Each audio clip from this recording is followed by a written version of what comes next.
Welcome to the Mountain Dude Podcast, brought to you by Initial Ascent, where we share stories of grit, determination, and the relentless pursuit of growth. This is a space where backcountry hunting meets the deeper lessons of life. Success born from struggle and the art of carrying heavy loads more comfortably, both physically and metaphorically, through faith and perseverance.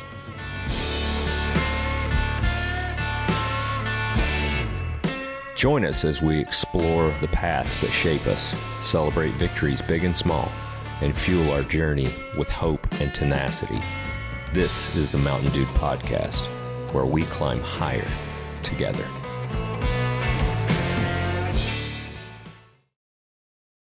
Well, we're back at the Mountain Dude table for the Mountain Dude Podcast. Yes, sir. Mm-hmm.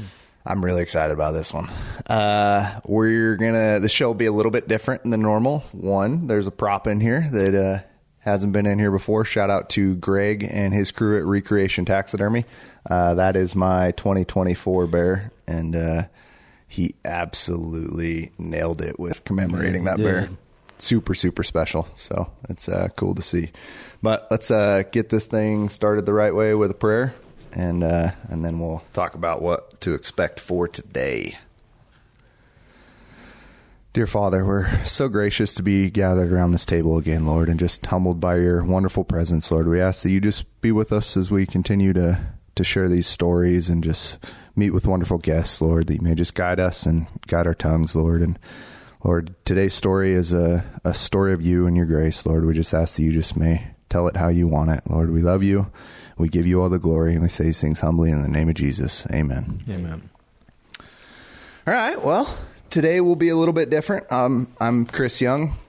To my right is Dennis Stokes. To my left is Joe Elliston. And today I'm going to pass the reins to you two. We're going to talk about my 2025 spring bear and let you guys do the interviewing. So I'll kind of be in the hot seat. Very cool. Yeah, I'm excited about this. I think we should talk, though, also about what's sitting here to my right, to Chris's left. Yeah. Let's start there. Okay, and let's do it. Say, hey, tell us a story about that. Lots of stories. I love story time. This is my favorite. Spring bear is my favorite, too. I don't know if I've shared that on the pod or not, but give me spring bear hunting over anything. Amen to that. Even bugling bulls in September. Don't get me wrong. I grew up an elk hunter. I love elk. And velvet mule deer are cool. But spring bear all day long. Wow. Just something about it. It's just special. Mm-hmm. I like bears. I think they're cool. But that time of year, and it's almost always a backcountry hunt to me. So that I think coupled with all of those things, it's just, I've been caged up all winter and it's like, let's go. Our very first hunt together was spring bear. Oh, no way. I didn't know that. That's right. Mm-hmm. Yep. Very first Really? hunts. Yep. Yeah. We were up around Kamei area. No kidding. Mm-hmm. You know what's funny about that? Roger and I's first hunt together was a bear hunt. Was it really? Right? Yeah, a backpack bear hunt, and I killed a bear on that hunt. I'll be darned. I took a couple guys this last weekend. Yes. And one of them, it was their first backcountry hunt. Okay. Period. Yep. And the one guy, my daughter's boyfriend, he actually went out solo the week before and killed a bear. I did see that. Yeah, Chris did. And then what an adventure! Yeah, by yourself. His buddy Nick.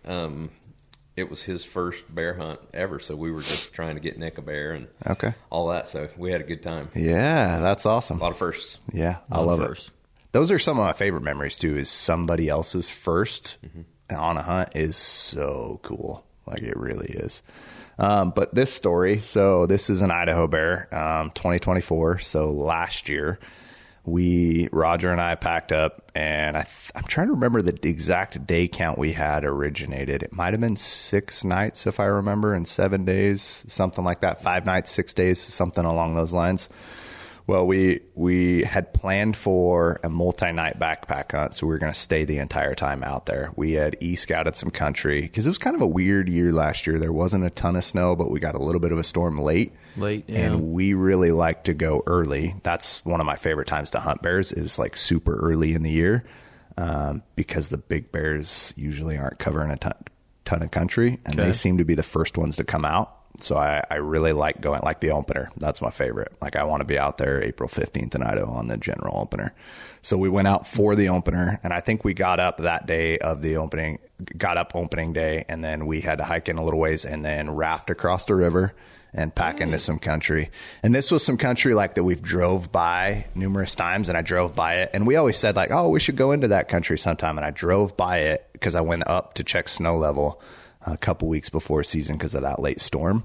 And I drove by it, and I'm like, I called Roger, and I'm like, dude, let's go in there. Like, it looks perfect right now. Like, so this is not the area you guys historically... It is. Oh, it is. In that area. Yeah. Okay. Yep. Okay. But it's not the same area where you guys have been with me in the past, because this is something that we always drive by. Interesting. Yep. So I see it. It's always been on the like, oh, that looks good. Every time you drive by it, we've all got those spots, right? You drive on your way to hunt camp. You're like, man, that looks great. Well, it looked perfect this time of year. And I'm like, let's go in there. And so we came up with a plan, rafted across the river after we backpacked in, and then we hiked up into some country. And, we rafted across because we got there super late one night. I think Roger worked. He's always been a late swings guy. So I think he worked until like 1:30 in the morning and then had to finish up some family stuff. So we left that afternoon and got in. We hiked in, rafted across, and then stayed on the other side of this river crossing the first night, dried out clothes, and then hiked up. And then night 2, didn't see anything. Night 3, we get to a spot where we had put a pin on Go Hunt and was like, hey, this is one spot we want to hit. This is one of the main ones. It shows a big drainage system. So we're like, yeah, let's get into that country. We get there pretty early that morning, and the wind is like typical Idaho spring, like 25 to 35 miles an hour, like blowing tents off the mountain type weather. And I sat on glass that entire day. Roger was smoked. He took like literally a 4.5 hour nap. I don't know how, because it was so windy, but yeah, he found himself a little tree, crawled up underneath it, and slept forever. But we were glassing all day long, and it was probably close to 7 o'clock that evening. And the draw where both of us kind of had walked up and we're like, this is where we're going to see a bear, and it's in the bottom of this one. And this is a pretty big kind of glass knob, like you can get up and see a long ways in it. And when we both got up there, we're like, this is probably the drainage. And sure enough, I kind of pan over, and it's that typical thing in the spring that I feel like when you're looking for bears, like you haven't seen one forever, and then all of a sudden you pan over and it's immediately like, bear. There it is. Yeah. And so were there any like lava chutes or anything in there as well? Yeah. So there is some lava chutes, some pretty good denning areas, but they're not like... This isn't super high, so you don't get like the giant lava chutes. Like you get little rock clusters on the hillside. And I've found that those bears find dens in those little rock chutes, but they're not like giant rock chutes. If that makes sense? Yeah. So there'll be like a little rock cluster, and then they can literally come out of their den and 50 yards to the bottom of the draw, and it's lush green grass and a creek bottom. And so that's what this country was too. Okay. It's amazing. It just seems like they congregate so much around the lava chutes, the screes, those areas. Yeah. It seems like to be just a hotbed. Yeah. For where. Especially early on, I feel like, when they're first coming out of dens, because those seem to be the best denning areas from what I've seen. And we'll get to some of that on my 2025 story, because we saw something pretty cool happen. But I kind of pan over, and immediately I'm like, bear. And I can see that the coat, that it's a blonde bear, and it was like instantly like, all right, go time. Let's go. That's one of those things you see with the naked eye. Yep, and 100%. You're like, holy crap. 100%. Well, and to that credit, like I literally panned over and was like, bear. And when your buddy yells bear, it's like so instantly. Is that your go-to? Because, I've been with guys, that it'd be like bear, or there's a bear. Or we hunted with a guy one time. That was a crazy. When you started talking, I had flashbacks. To I saw it on your face. This dude one time he just he's just like so relaxed and nonchalant. He wasn't really a bear hunter. No, and we were all walking in line one direction when he said this. What did he say? We're just literally walking along. I was like, bear. And it just keeps on walking. And we're like, what? You can't do that. It's like the craziest thing. Out. That's what we're here for. Yeah. Let's get more excited. Yeah. Let's shout it off the mountaintops or something. Yeah. So anyway, I digress. Yes, that is my go-to. So bear. Yep. Okay. Or this last year's was a lot more excited than that. Yeah. Oh, really? Yeah. And I usually don't get real amped. It was. Tell me there weren't any expletives. No, there wasn't. Like but that. It wasn't like, usually it's like glassing and it's like bear. Yep. Got a bear. And this one was like bear, bear, bear, bear, bear, bear, bear, bear. Like, Okay, we'll get to that. We'll get to it. Yeah. You were just on the calmer side of bear. Yep. And that's the normal for me. Usually I don't get very worked up. I don't know. I just don't. I'm the same way. guess. I'm a there's a bear. Yep. You don't know what you it get is excited. yet. Oh, I lose. I love it. Experience. I mean, the first time I stood on his I think he has Swarovski, or is it a vortex? Swarovski. I can't remember which ones you had, but I literally grabbed his pack and I stood up on it, and I'm standing on his optics. I lost my mind. I did. I think Dennis lost a few $1,000. Nah, I think it was Vortex because they stood behind it. Yeah, that's good. That's good. There's something good about that Vortex warranty. That's for sure. That's right, man. I have used it. When you saw the blonde, though, back to that, was it like go no matter what based on size, or was it just like blonde, or is it like no? No. So that's kind of the difference between. So usually with the group that I always hunt with, it's you spot it, that's your bear. Yeah. You get to make the determination on whether you want to shoot it or you pass on it. And I'm always, I don't know, I want to kill a respectable bear. Right. Like I'm not real excited to kill anything super small. It's not like the size thing. It's a maturity thing that excites me. So my initial, even with this elk hunt, you guys know this, which that was different because that was obviously a trophy on a controlled hunt, but I always am trying to get like a visual and an idea of what we're actually going after for some reason. And so my first instinct with that is like, okay, let's watch this bear for a few minutes. Roger immediately is like, it's a bear, dude. It don't matter what it is. Like, we're going to kill it. So he's like getting his pack together. I'm like, hold up. Let's give me a minute. There's probably some colorful language. Oh, 100%. Yeah. There's some Rogerisms. Balancing act. Yeah, right? exactly. Yeah. We could make reality TV between the two of us, I would imagine. Yeah. I'm with you though. You sit all winter and you really haven't seen a bear for months. Right. On its feet, yep. And you got to get acclimated again to what you're looking at and 100%. What size they are. I mean, so I'm with you. I mean, that's the way I was with my bear this year. It was just I needed to watch him for a little bit. Yep. And so I get what you're saying. 100%. It's just watch him for a little bit. Make sure it's. Especially when it's, across a canyon and it's going to take you, an hour to get into position or even more. You kind of got to be sure, especially, right. I mean, that's your first one you saw, right? 100%. It is. Yep. And that's a lot of that country we hunt is low bear density. Like it's a low bear density unit. So if you see a bear, I mean, that might be the only one you see for 5 days. Like you go on a week-long hunt and you see 1 to 2 bears, it's a good hunt. Like in all reality where we hunt. Now, because of that, I do feel like we turn up some really big bears when we do find them. But in that scenario, like bears are also really hard to judge. Like even though I've been a part of killing a decent amount of bears, they're hard to judge still. Yeah. Like, and so it's, can be tough. But yeah, I wanted to kind of look at this bear and I could tell pretty quickly that it was a respectable bear, just the way he walked. And boars kind of act like boars. Like when people ask like, oh, how do you tell between a boar and a sow? Yeah, there's some body shape stuff that you can tell. Like if he looks like a block and doesn't have wide hips, then there's a decent chance it's a boar, but their ears and their head sometimes give it away too. But I also just like to watch their behavior. And this bear just kind of acted like he was a boar, didn't act like a sow. I feel like sows kind of, from what I've seen, obviously smaller sows especially, but they cover a lot more country. So those boars are kind of plotters. Even when they're not giant boars, they still kind of, those medium-sized bears just kind of plot around. And so I watched this bear, and it was only for a minute, probably a minute and a half, and it was instantly like, oh yeah, we're going to go kill that bear. How far was he at this point? Like 800 yards, not very far. But I knew we could get into a better position. And with this wind, I'm not taking that shot. I've passed on bears at distances in the wind and actually passed them off to Roger. Roger killed a really nice 6.5 foot bear in like 2022 because he was over 600. Yeah.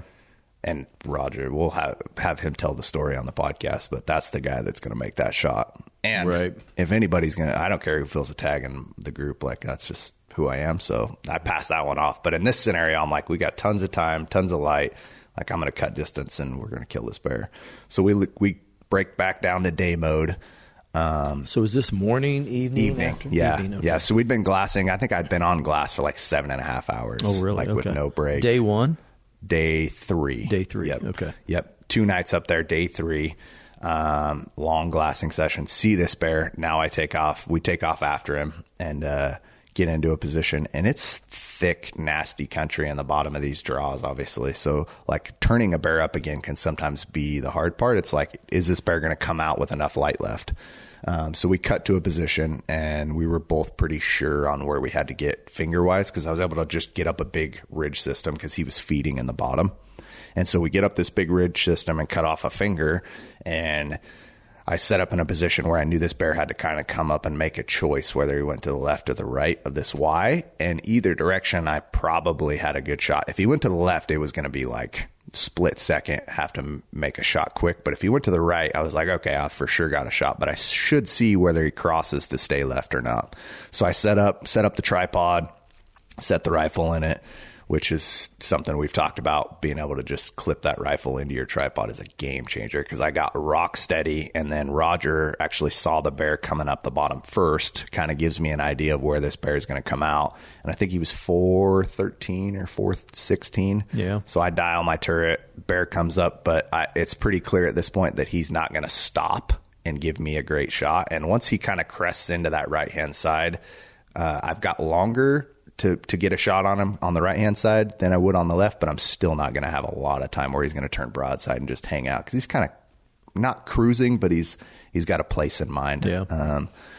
So I dial the turret and let him have it, and I knew I was pretty sure it was going to be a little bit back, but I knew I was going to be able to make a really good shot on him because he was kind of quartered away. And there's some video on my Instagram of the shot. We actually got some footage of it, which was super cool. But he was kind of quartered away, so I hit him really hard the first time. And bears especially, I'm shooting them till they stop. I've been in too many scenarios where we go into the bottom of a draw with an alive bear, and that's not a fun feeling. So I jack another one in, and this bear starts rolling. I put a second one in him. And then I try to put a third one in him, and I wasn't sure on the third one. But we kind of wait for a few minutes, and I can see this bear. I'm pretty sure I can see coat as he's kind of tipped up. And so I'm like, yeah, that's got to be that bear. Pretty sure he's dead. So we kind of side hill around 75 yards and look down in the bottom, and I could instantly tell that he was dead down there. Nice. What shot? Or go ahead, Dennis. Go ahead. I was just going to say, what time was it?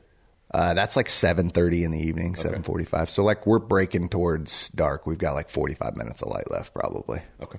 Yeah. What caliber were you shooting? I'm pretty sure I shot that bear. I was trying to think about that. I think that was Rogers 6.5. Okay. Yeah. I think we packed one rifle on that, which is pretty common for us to try to share a weapon if we're going to use the same weapon. Yep. And I'm pretty sure I shot that bear with Rogers 6.5. Okay. Yeah. Which obviously all of his stuff's always dialed, so that's a huge perk. Dude, what a beautiful bear. Oh, man. That was the coolest part. So I knew he was a good sized blonde bear, right? And I was super excited about him. Well, then I walk up there and I turn him over because he kind of died on his side with the chest covered up. No idea he had that white patch. And it was like instantly like, oh my gosh. Like, I couldn't believe it. I've been a part of numerous bears being killed like we talked about, and I've never seen that color palette together. Like I've never seen the stretch. Like it literally went all the way down his stomach and then came up. And obviously we've got the circle and then the little white patch on the nose. Yeah. And that blonde color phase. I'd never seen a bear like that. Yeah. It's almost like a bullseye right here on It's crazy. It's so cool. And when I saw it, I was over the moon, like just stoked. And instantly I was like, what did I just do? Like, I think my wife's about to be mad that I just cost us a bunch of money. Like, I didn't plan on doing anything with this thing.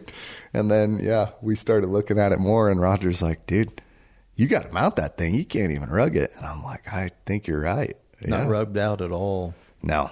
Yeah, he's like just perfect. Yeah, which that's a pretty common problem for spring bears too. Yeah. And no, I mean, there's some small rub spots, but nothing. Crazy. Another advantage for hunting, as early as you do in the season. 100%. They're a lot more prime then, and like you say, they're more concentrated. They with the snow level, probably down. How far below the snow level were you? I'm trying to think. So a year ago, that's a long time. I gotta draw it back. I want to say, so that Big Ridge system we were on was probably another 800 feet so probably within 1,000 feet, but not like for example, the snow was different this year. We were in the snow line at the same time of year. So, but I try to. There's always those pockets. That's another little thing that I try to do early on. Is I want to chase that snow level. It always seems to pan out that way. Yeah. This little section was, I don't know, for some reason there wasn't as much snow on the back side. Now, obviously, we got a lot more snow on the north side faces, but yeah. Very cool. It was cool. And then this turned into like one of the most brutal packouts. How far in were you guys? I don't know, to be honest. We had to have been over 5 miles in. And it was rough, but it was all the worst part about it. So we had that night we kill him, get him all packed out, and we start hiking back to camp, and we just split the weight. Shout out to Roger. It's nice having good hunting buddies. So we split the weight, get back to our base camp or our spike camp on the knob. And it was like 1:30 in the morning. I think we rolled in about 1:30. That was only probably a mile to get to him or less of walking. Obviously it was like 800 yards line of sight. So by the time we get through all the deadfall and everything, it was about a mile walk. But the bummer part about that is we still had like 3 nights worth of camp on our back. And Roger's like, my thing was, I'm like, let's just throw him in the bottom of a creek, keep hunting if we want to. There's probably more bears back here. And Roger's like, I don't know if we're getting 2 bears out of here. So we decided to pack out. We load up camp, and then it was almost all downhill, which seems like a good thing until you've got all that weight on your back. And it was miserable. Just brutal. Hard on your knees. Yeah. Hard on your body. Everything hurts because of it. So we make it all the way back down, cross our river, and make it back into the truck. It took us all day. We left that next morning, and it took us all day. We got almost back at dark by the time we crossed and got back to the truck. So it was a little bit of a rough one. Sounds like it, man. So did you cross at night? No, thank you. I would have slept on the other side. Yeah. This was in a raft anyway. That's another part of the story is we get up to this little river crossing, and Roger's like, we ain't crossing that, dude. And I'm like, oh, we're crossing that, man. Like, this is an adventure. We got to do this. And Roger's a little more logical with this kind of stuff. I'm just like, nah, send it, dude. Like, we'll be all right. He's like, you're a little younger than Roger. Yeah, it's true. I'm glad you went there. Yeah. It's not like, there ain't no way I'm crossing that thing. Yeah. And he's like, that's a bad idea, dude. I don't know. And I'm like, tell you what, let me cross it with all of our gear. Let me shuttle our gear back and forth. And if I can't do it, then all you got to do is come across with just you. Yeah. And he's like, all right, I'm in for that. And so I'm like, let me start with my pack, not yours, just in case I take a swim. Right. But we made it. Were you in across. a pack raft or a canoe, or what were you in? Pack raft, yeah. Yep. Nice. Little blow up one. Nice. So it was quite the adventure. I think one of those are needed for the shop at some point. So too. Okay. That's a great call. I think that's needed. Yeah. That is a good idea. We'll talk after the show about which one you got, what you like, and all that. I think that's a good idea. Dude, congrats on last year's bear. That's not why we're here. It's not. We got to talk about this year's bear because you killed a bruiser. Holy smokes! So let's set the stage. Where exactly were you hunting? Yeah. Actually, here's the Can you send us a pin? Yeah. It'll be in the link description. Just keep scrolling. You'll find it eventually. So in all seriousness, though, you were about the same time. Yes. Opening day, right? We went out the day before opening, which Roger is usually super against, and I'm in the same boat in a lot of scenarios because sometimes you get out there and opportunities. It's like, well, there's a bear that we can't kill. Yep. And hopefully they're there tomorrow. So yeah, we go out day before opening, which the reason we had to do that is because that opening week, that Sunday was Easter Sunday. And I didn't want to be out hunting on Easter Sunday. I wanted to be back home at church with my family. Smart fella. So we were like, no, let's move it early a day. Let's get into the country we want and hunt it. And we'll just cut it a day short on the hunt side of it, but we'll actually be in the country we want come opening morning. So we hiked in. So we had plans to stay till Friday night. So we had Monday night, Tuesday night, Wednesday night, Thursday night, Friday night on our back, and then most of a day's worth of food on Saturday, just in case, because you never know. But the plan was, no matter what happens, I'm going to be home Saturday night so we can go to church Sunday morning. So we go out and hike into some of this country, and sure enough, we get into some country and find a bear evening one, just like Roger said he didn't want to do. Yep. So he's like, well, that kind of sucks. I'm like, yeah, come on, that bear will be there in the morning. And I should backtrack a little bit, because this year I actually decided to hunt with my bow. Interesting. Which was a different, the country we hunt is like killing a bear spot and stock with a bow. Like, this is high mountain country, like deep draws, some shale. Like, it's not going to be easy. And the odds of getting it done are really slim. I don't know. I just feel like going into this year, I was like, I've killed a few bears. I'm like, I kind of want to take it up and kind of challenge myself a little bit more. The one thing that made that super easy was, so it was going to be Roger and I, and then my brother-in-law, Matthew, who I hunt with all the time. Like, those are my two main hunting buddies.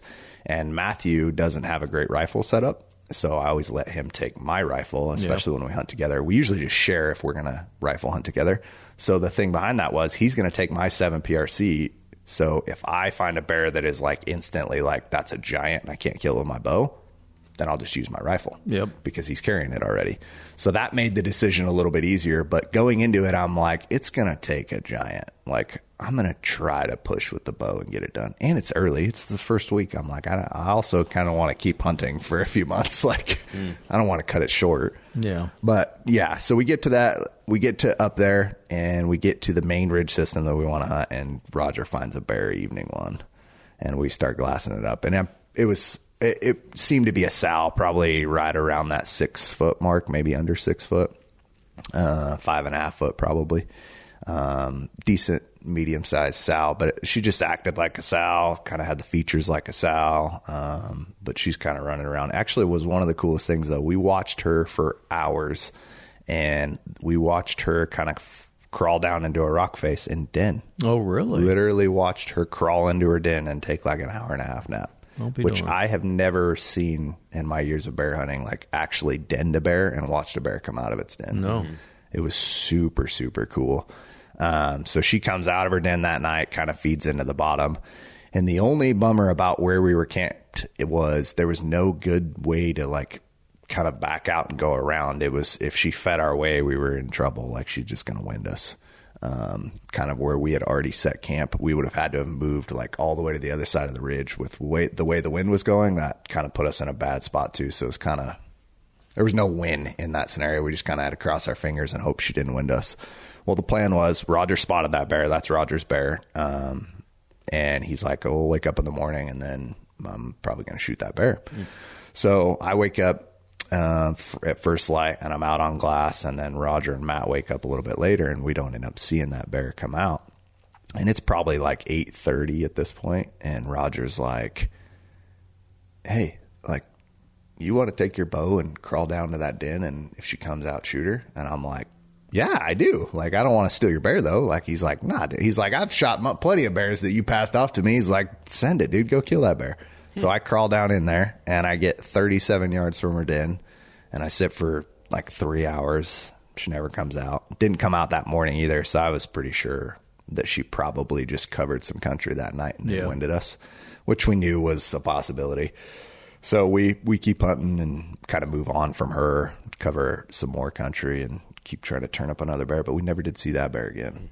Well, that's the advantage of bow hunting that early. That's exactly why I was like, I'm willing to take it. You know that they're just, I mean, for the most part, especially the boars, they're not going to go that far. Yeah. They're going to come in and out of their den possibly, or, the green spots are pretty concentrated. Right.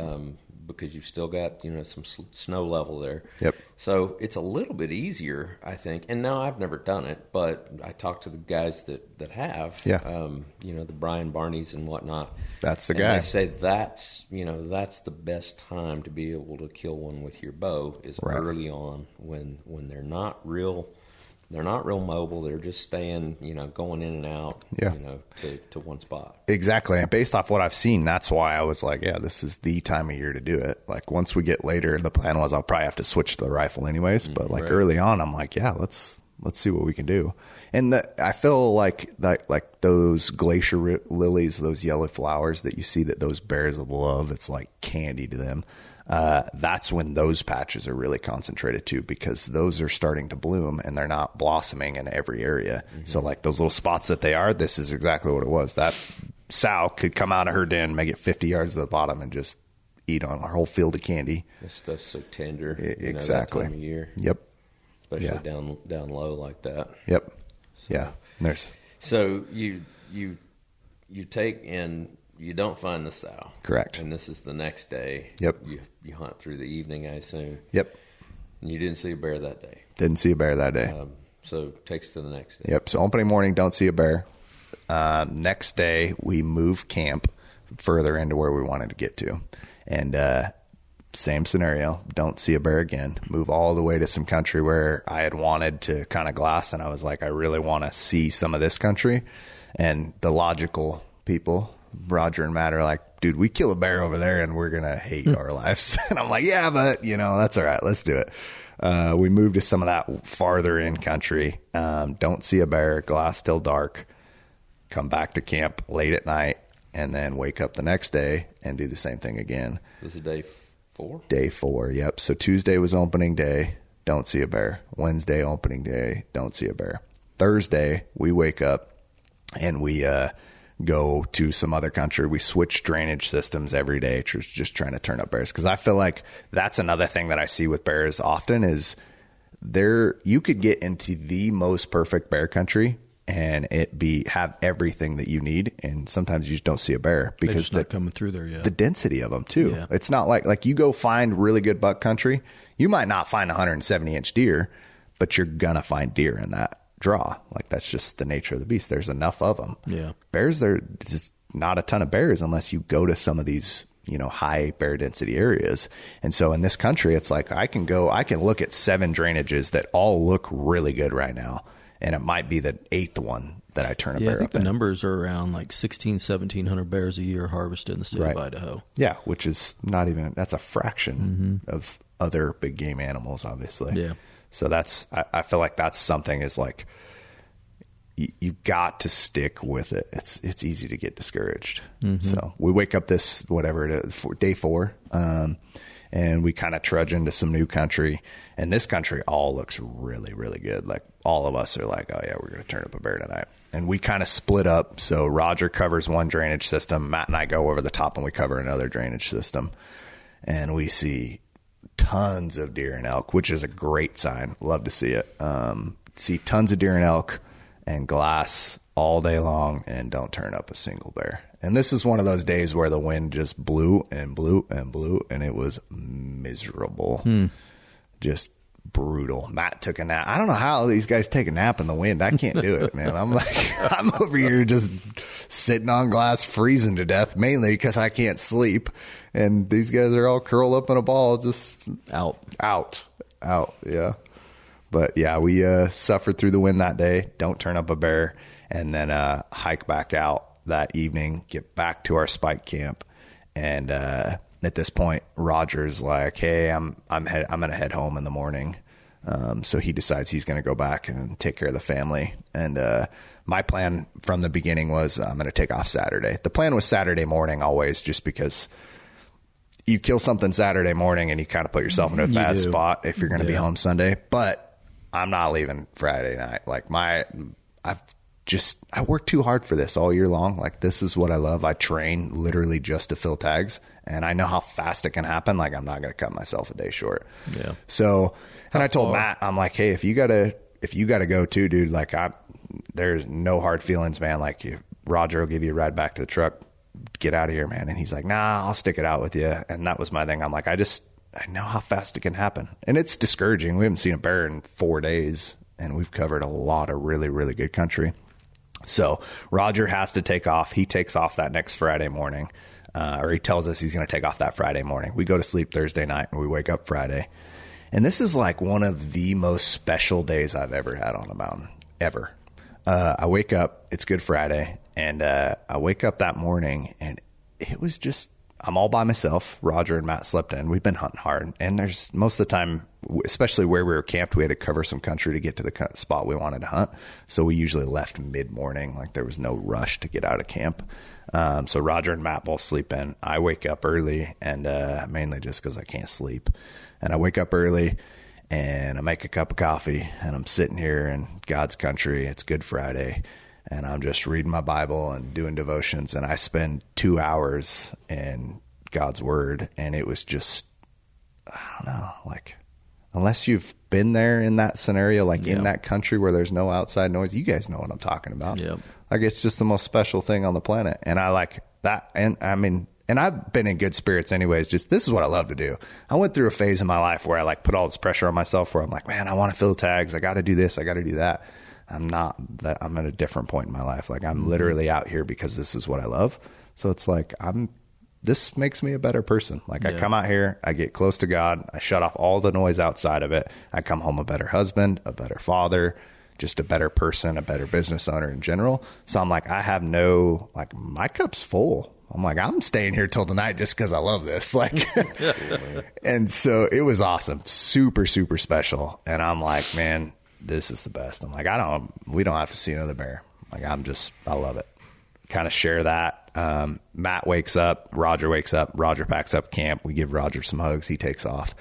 And I told Matt, I'm like, that spot we went to that I told you, like that deep country, like that's where we're going today. And Matt's tough as nails too. And Roger's tough too, but Matt's really tough. He's like, wherever you want to go, I'll go. And I'm like, and Roger's teasing him. He's like, you know that, like, that literally means the end of the earth today, right? Like, this is Chris's last day. Like, we're sending it. Matt's like, yeah, I know. So we did. We put some miles on, and we get to this finger that I wanted to see into a draw. And actually, so this is the same draw that I killed this bear in. Okay. Really? And I wanted to see it from a different angle. Yep. From the top side. So we kind of came around all the way around. From the other side. So it was a lot more distance we had to cover not to do the river crossing. Yep. But we were able to get into this country just with more miles. So we kind of get back in there. And so how far roughly would you say you're in from your truck now? So we were, coming out, we were 4 1/4, almost 4.5, and another 2 miles in from there. Okay. So 6.5. Yeah, You're 6.5 miles to get into this kind of this glassing vantage. So we get back in there, and we sit all afternoon. Like, no naps are taken today. Like, this is the eyeballs are glued open trying to find bears. And I'm telling Matt, like, today's the day. I feel it. Today's the day. And nothing happens.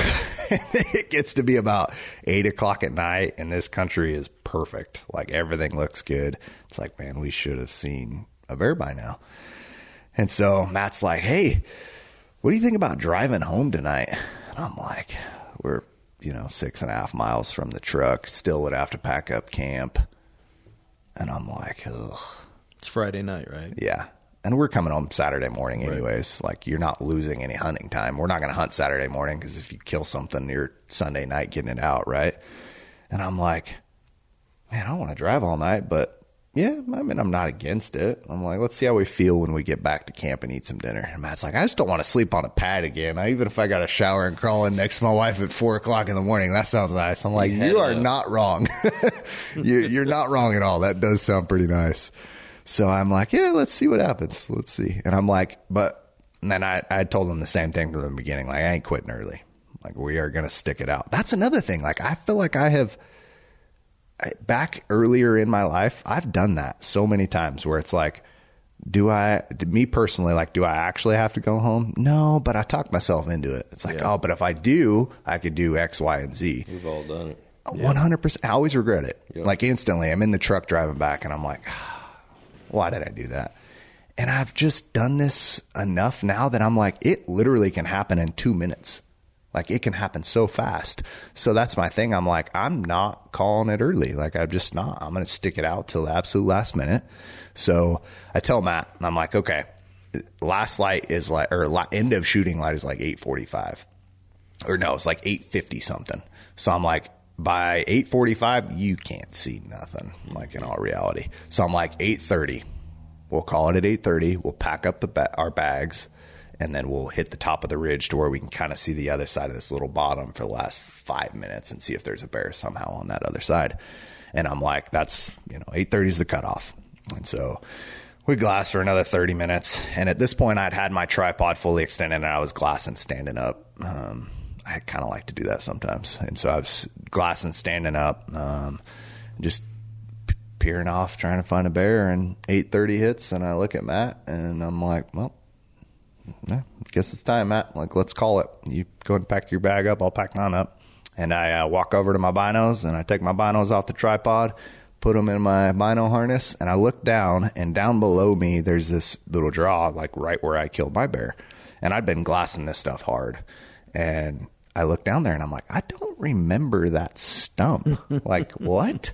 Ooh, the stump that appears out of nowhere. The stump, yep. And so I literally take a giant step to my left, and I pull up my binos, and I'm like looking, and and this bear takes 2 steps after about 17 seconds. And then this was not just, I got a bear. This was bear, bear, bear, bear, bear, bear, bear, bear, bear. He's big. Like, it's a big bear, Matt. Like, and he's like, Matt's instantly jacked. And like, I see this bear, and I'm immediately like, this is not a small bear. Yeah, like, he does what big bears do. Like, he's got that waddle and he's walking directly away from me. So I can tell, like, this is a boar. Like, instantly, I have a very good inclination. This is a boar. He's boxy. He doesn't have wide hips. Like, he looks like a box, and he's just literally walking like it hurts. Like, it's hard for him to get around. And I instantly was like, oh yeah. And there literally, the whole thought of using the bow went, see ya. Yeah, you had like 10 minutes left, right? Exactly. Yeah. So we literally had like 12 minutes of like legal shooting light. I had 20 minutes, but to actually be able to see and make a really good shot on this bear, I got like 15. But I knew where he was. It Y's out. That Y where I shot my bear, he was walking towards that Y. No way. So I like see him walking that direction, and I know he's probably going to end up in the bottom. But in order to get around that deadfall stuff, he's probably going to have to side hill out. So I tell Matt, I'm like, we're diving off this finger. We were in the perfect spot. There's a reason I wanted to get to this spot. So we literally throw our packs back in day mode, and Matt grabs my bow for me, and I swap him. I grab the rifle, and we zip off to this little finger. And I told Matt, I'm like, he was right in this little clearing. He's going to be headed downhill. And right about then, Matt's like, I think I saw him kind of a black blob move through the brush, but he's like, I can't tell for sure, but it was something moving. I'm like, it's that bear 100%. So I set the tripod up, I set the rifle on the tripod, and, I know, like, the biggest question is now it's probably like 8:40. The question is he going to come out in the next 10 minutes where I can see him, or is he not? And, at this point, I'd already made it up in my head. Like, that initial, he was only 600 yards the first time I saw him. And just that initial was like, oh, yeah, that's a good bear. Now, did I know how good? No. So when you were set up now, how far would you? 250. So I knew close. This bear, I put myself in a spot where if he came out, even if he winded us, he was going to give me a shot. Yeah. It was one of those scenarios like, this is the Hail Mary. You know, we're throwing it to the goal line. And so I put myself in that position. I set my tripod up, put the rifle on the tripod, clip it in, and was like, okay, he's going to come out. Matt starts to set his binos up. I get to where I'm going to set my phone up to record the shot, and he starts to feed out. And then instantly I'm like, yeah, I'm not waiting. And Matt's trying to set up the camera, and Matt's kind of panicking. He's like, wait. I'm trying to record it. And Matt's doing that for me. He don't even do social media. And I'm like, nah, dude, don't even worry about it. Like, he's out, he's broadside. Like I'm going to let him have it. And I could tell too, just the way he was walking. So I watched him. No, I kind of watch him walk on that side hill, and he's exactly 250. Dial the turret after I ranged him, and I was rock steady. And he literally, like, I couldn't have drawn this up better. He's walking and he's kind of eating on this nasty side hill, and he literally stops shoulder. Like if I was on this side, he stops shoulder facing what my side, stops with that shoulder forward, like literally couldn't have drawn it up. Opened it up for me, stops to take a bite, and I was already in position and ready to rock. And I'm like, all right, Matt, he's getting it, and just boom, and I hammered that bear. He instantly did the kind of turn and bite at it, but then started rolling, like, and he's only 35 yards from the bottom of this draw, and he starts rolling. And again, I'm shooting him until he stops. That's what with bears. And so I jack another one in, and I try to put a second one in him, but I knew I didn't hit him with the second one.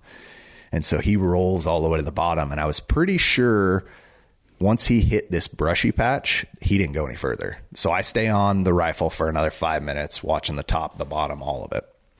And I'm like, I didn't see him come out, Matt, did you? And Matt's like, no. And at this point, like I'm like totally calm, still calm. Like I was jacked when I first see this bear, like instantly like bear, bear, bear, bear, bear. But I was able to just come right back down, make a great shot. And I told Matt, like, I'm like, I didn't see him come out the bottom. And he's like, I didn't see him come out the top or the bottom. And I'm like, okay. I'm like, I think he's dead. And I like pointed out the bush, and I'm like, this is where I saw him roll into. And Matt's like, I saw the same thing. And Matt's like, dude, you hammered that bear. He's dead. I'm like, I think so too. Like I made a really good shot, I feel like. And so no death moan? No death moan. I've never heard a death moan. Really? Ever. And not one. None of the bears I've killed, none of the bears Roger's killed, none of my buddies, I've not heard a death moan. I don't know why. I didn't hear my bear this year, but my buddy killed one a couple days later and heard it there. And okay. I've heard several bears that I've taken, but sometimes you do, sometimes you don't. And I never have. And so that was another part of it too. It's like, I know a lot of guys that have heard a death moan. I've never actually heard one. So it's like, didn't hear death moan, didn't see him come out the bottom or the top. So it's kind of this weird, what are we doing? We're, 6.5 miles back there. So I'm like, tomorrow's our last day, like this is the end. I'm like, I really don't know if I want to come back here in the daylight. And so we're kind of making that decision, like, oh, what do we do? It's dark at this point. And I'm like, dude, that bear's dead. I'm like, let's walk down in the bottom. And it kind of benches off like 75 yards from the bottom and before it drops into like a kind of an open meadowy spot. So I'm like, let's get down there. We'll have a little bit of light left. It's like 5 minutes to last light by the time we get down there. I'm like, let's throw some rocks in there. Let's play the hay bear game. Let's see what happens. So we do. Nothing. Like, that bear's dead, Matt. I hand him my pistol that's got a light on it. Cover me. Yeah. And I got the rifle, and I'm like, let's side hill down below because I know that bear couldn't have gone below because I would have seen him come out the bottom. Yeah. So I'm like, he had to have gone up if he's still alive. So I'm like, let's go down in the bottom where it's open, and let's cross. Let's get onto the other side where we can see where he would have ran in and see if we can see him. So we do that. And as we're like starting to go across, I'm like, hey, Matt, this is probably a dumb idea, but I'm like, let's split up about 25 yards apart. So he's got to pick you or me, and hopefully the other guy can shoot him. And so I like it, but not that much. Yeah. That was probably a terrible idea. So we split up, and as we're kind of walking up this side hill, the same little knob he was on, or the same side he was on, I like look down on the bottom right where I saw underneath this yellow tree, and I'm like, that's him, Matt. It's got to be. I can only see a tuft of fur, but I'm like, that's him. And he's like, I don't know if it is. And I'm like, then I start questioning myself. I'm like, yeah, maybe you're right. Don't go crawling in there yet, dude. Like, let's wait a little while. And so eventually we make our way over there, and it was him laying there just deader than a doornail. That shot I made an awesome shot on that bear, and it absolutely crushed him. Like, he went nowhere. So what did you think when you first walked up on this bear? So I walk up on this bear, and I look at Matt, and we were pretty sure this was a good bear, both of us, right? I walk up on him, I'm like, it did the usual like shrinkage. I'm like, oh, he's a good bear. Like, I'm happy. I'm like, yeah, last day, stoked. Good bear. I'm thinking this bear is a medium-sized bear. And because he'd kind of died curled up in a ball. Yeah. And so I kind of walk up, do the poke on him, make sure he's not going to turn around on me. And then I walk up, and I make my way up to his head, and I pick his head up, and Matt and I instantly look at each other, and I am like, oh my gosh. Like, not medium-sized bear at all, dude. Like, Matt's like, that's a giant. And I'm like, Matt, I think that's a giant. Like, dude, like, what did we just do? And I'm like, holy smokes. And so we spend the next 10 to 15 minutes just trying to get him like 15 yards out of this creek bottom.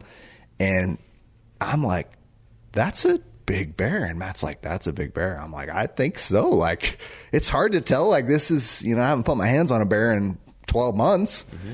And I'm like, no, this is a big bear. And that ground shrinkage thing is very real, especially with bears, I feel like. But every time I looked at this bear after that, he felt like he grew. I'm like, no, he's big.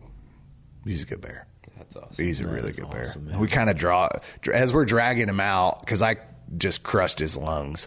So he does the gurgle, in his lungs. And Matt and I about both had to change our underwear. We grab a hold of that thing, and he does that. I've probably got audio of it on my GoPro. I'll have to try to find it. And he does and both of us just kind of jump like, yeah. Oh, boy. Oh, man. And Matt's like, oh, my goodness. Yeah. Yeah, it was wild. Yeah, you really know how big of a bear you got when two of you start dragging it out. Oh, and my. And you struggle Yep. with it. 100%. That'll tell you right there how much ground shrinkage you have. Oh, my gosh. None. Exactly. Yeah. Exactly. And it's very rare. Like you were saying, bears typically shrink. Yeah. That's just how it goes. Yeah. It's deceptive. Big bears get a little bigger. Yep. They do. You're not wrong 100%. Yep. They absolutely do. Yep. And that was like, you're exactly right. When both of us started trying to move that bear, I was like, Matt, I think he's really big.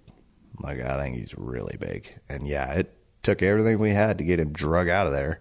And we did, got him propped up, got some really good shots. Just, that's something that I try to do more of. And it's not like early on in my, I don't know, like transition to big, because I've hunted big game my whole life, but I started like kind of doing the social media thing for a while. I was like, oh, I want to get some really good shots. But I just want to take a ton of pictures and videos at this point because I want to look back on those and remember it. Like the cool part about like this bear, this morning after I picked him up, I looked back on all those pictures and videos and it almost brings you back to it. It's so special that way. So like anytime I kill something or I'm a part of killing something, I'm like, we're going to spend a good amount of time just taking tons of photos and videos because it's so special. That's the one thing I love about Instagram. It's literally like a photo gallery of all my memories. Yeah. So that's really what cool. I try to use it for. I think that, you hit something right there. And spending that 10 to 15 minutes extra right there, even if it's dark, even if you got to get out of there, that is the most special time, even if you're just running your hand through its hair. 100%. Looking at its features, just respecting the animal. Yep. I mean, the animal just died at your hand. Yep. And being able to spend that time just in reflection, in appreciation. Yep. That is so special. So special. It really is. You can't beat that. Like no. And like no matter what you try to do, you're never going to go back to that moment. Right. Like that is something that like I will cherish those memories forever. And I'm sure you guys the same with the animals you've harvested. Like it's just so unique and so special. We literally didn't start leaving from packing this bear out till after midnight. And I killed that bear at 8:45 and we were probably down there to him by like 9:30. Mm-hmm. So we spent 3 hours, and it takes a little while to break down a big bear with two guys, but it doesn't take that long. Like I've broken down enough bears. I'm pretty fast at it now. So like most of that time is literally just sitting there, like thanking God for this awesome experience. Like, this was, when I said this was one of the coolest days I've ever had on the mountain, I meant it. Like, woke up that morning and it was Good Friday, and I had just 2 hours plus of being in God's word, and then being able to experience this in the same day. It's just like one of those that I don't know if I'll ever top it. Like, it was just super special. And then to be able to share that moment with Matt, who's there with me, and it's like, man, like, we both just sat there and sipped on some water and just looked at that bear as he laid there for probably 15 minutes. Like, wow. Yeah, that's awesome. I'm sure it was equally as special for Matt. I would think so, yeah. I mean, I have those same scenarios with when Roger or Matt's first ever bear. Like, yeah, it's... And that's, I mean, I told Matt the same thing, which he's one of the best people I've ever met. Like, he's always for me killing something or whoever, right? But I'm like, this, and I grew up this way. I'm like, this is my animal as much as it is your guys's. Yeah. Like, Roger and Matt put in just as much work as I did. I just was the one that happened to see him. Like, I saw him and was able to harvest him. Like, this was a group effort to get this bear killed.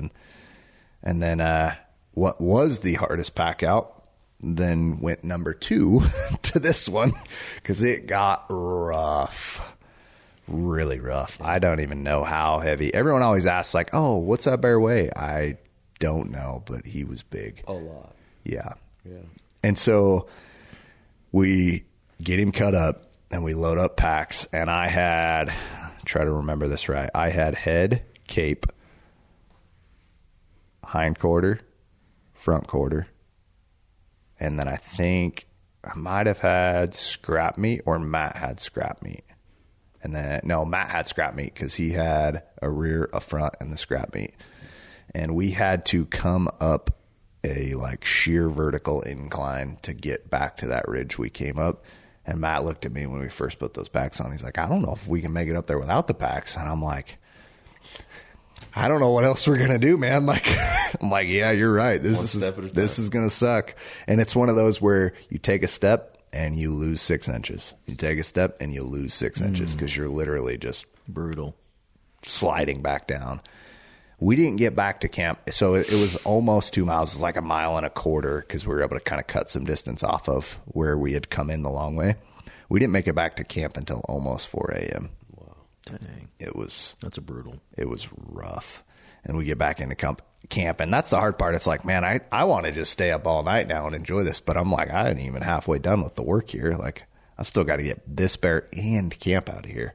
So we hang the meat up, lay the coat out to let it continue to air dry, and make some dinner because we hadn't eaten yet, and then crawl into bed. And I was still jacked. I woke up. I literally slept for less than 3 hours. I woke up at like 7 o'clock, just amped. Woke up, had coffee, sat around, looked at that bear. And that was another thing. I woke up the next morning and I walked out there and I'm like, he's still getting bigger. Like, you know, like, no, it didn't shrink. Yeah. Well, especially when you killed your bear. Yep. You killed the bear that you wanted, right? Yep. And you're going to be home on time. Yeah. Hey, that's and 100%. You're going to go to church. Yep. I mean, you got all this stuff to look forward to. Right. Your wife's going to be happy with you. She's going to be happy. Yep. But she's not going to be happy when she finds out the taxidermy. Right. So that was that's the funniest part about that. Oh, yeah. So this bear, I never play. I was always like, I'll probably rug bears. I don't know why. I just never, when I thought of bear hunting, even though it's my favorite, I was never like, oh, I'll kill such a big bear that I've got to mount this bear, half body it or whatever, right? And kill this bear. And I'm like, babe, we got to do it. Like, this is literally, in my opinion, a once in a lifetime type bear. Like, with that color phase, the unique features with that white patch and everything, I'm like, that's once in a lifetime. Like, I gotta commemorate it and recreate that in a half body. And she's like, I get that. Like, yeah, let's do it. And, hey babe, I killed a big bear. Yeah, like once in a lifetime big. Oh, I've heard that before. Like, next to the other one. Exactly. Right. But it is crazy. Like, these are different bears. Like that. This bear is just super cool and unique coat wise and just special. It was a really cool time of my life, kind of transitioning out of law enforcement, like everything. It was just really special. Right. And then this bear, this year's, the 2025 bear, is big, and he literally makes this bear look like a different species. And this is a nice bear. They almost they almost square the exact same. This bear is just under 6 foot. That bear is just barely over 6 foot. But their head, two different, like 2.5 plus inches of difference. Wow, like that's cool. Wow. Yeah. So for the audience that's listening to the podcast, they should go check out our YouTube channel and watch the episode there, because they can see the 2024 bear. Yep. We're going to show some pictures and possibly some footage of the 2025 bear. So, dude, congrats, man. Thank you. Thank you. Awesome. So, parting, what did you take away? What could you tell, like, young bear hunters or new bear hunters? What's your biggest takeaway from this hunt, this 2025 hunt? My biggest thing, like the best advice that I would have for somebody, is just stick with it. Like, no matter how hard it gets, don't cut yourself short day wise, and just literally give it everything you have, because it can happen so fast. That's my biggest thing. Like, it would have been easy for us to call it quits and go home. I missed my family. I got a 2.5-year-old and my wife at home, and Matt and everybody else the same. Like, it's really easy to call it, get back to life. But if you've set these days and you've planned them out and you're already working towards them, like, this happens once a year or a couple times a year for a lot of people. Like, I've been blessed, I get to hunt a lot, but some people only get once a year. And some of the younger guys that are trying to, get experience and do this, like, give it everything you have in that amount of time. Everything you have. Take it to last light. Wake up before first light. Like, give it everything you've got. Put all of the marbles in your favor. That way, if it's going to work out, it's going to work out. Like, there's only so much you can control, but control the controllables would be my biggest advice. Like, give it everything you've got. I got to say something, guys, because just listening to this podcast, I pulled this up based on something that we get each day. And we've got a friend that shares scripture. Yeah. And then he shares kind of his thoughts around scripture. And it just blows my mind. His whole thing today was never give up. No way. And he talked about in 2 Chronicles 15:7, but as for you, be strong and do not give up, for your work will be rewarded. So well done, bud. Amen. Wow. That was special. That's so awesome. That's awesome. And that was one of, and I posted that on when I posted this bear, one of the things that I've posted is like, this, God's giving all of us our own skills and tools, and it's our responsibility to utilize those to glorify him, in my opinion. So me being able to harvest this bear is like, this is God's doing. Like, God's put me in a position in life where I can hunt a lot, and, I've been able to gain experiences, and to be able to harvest a bear like that is literally just another way that I can glorify him. And so, I love that. Yeah. That's super cool. Pretty cool. How timely is that? Very cool. That's awesome. So, I love it. It's time for rapid fire. Okay. Rapid fire. Joe and I are going to hit you with double barrel rapid fire. Now, oh boy. Just to remind the audience, this rapid fire is, we're going to basically give you 2 words. So it'll be a choice. Okay. You just spit out the first thing that comes to your mind. Perfect. No explanation. We're just gonna do rapid fire. Okay, I like it. So I'm gonna start. Then boy. Joe's gonna ask you one. We're gonna ask you 6 questions total. Okay. 3 apiece. And, I like it. This is for the audience to learn a little bit more about Chris Young. Okay. You've already answered this one. Elk or bear? Bear. Audiobook or podcast? Podcast. Sweet or salty? Sweet. Introvert or extrovert? Extrovert. Flight or road trip? Flight. Rifle or bow? Oh, that's a hard one. Bow. Awesome. Yep. Yeah. Well done, my friend. Oh, man. Congrats on 2 amazing bears. Thank you. Yeah, I'm pretty blessed. Pretty cool experiences. Yeah, sounds so. And to do them both on a backpack hunt. Another end to this. We can end it this way. I told Matt at the very beginning of this hunt, and I was talking to Matt as we were sitting glassing one night. I'm like, man, I love backcountry hunting, dude. Like, it's my favorite. I'd rather kill a small bear on a backpack hunt than kill a giant bear next to the road. Like, that's just my personal preference. And we get this big old bear back to the truck, and I look at Matt and I said, "Hey, Matt, I'd rather kill a giant bear on a backpack hunt." That's awesome. That's a great way to end it. It is. Well, thank you guys for tuning in. Remember to like and subscribe and leave some comments. Share the podcast with your friends. Thanks, guys. Thank you.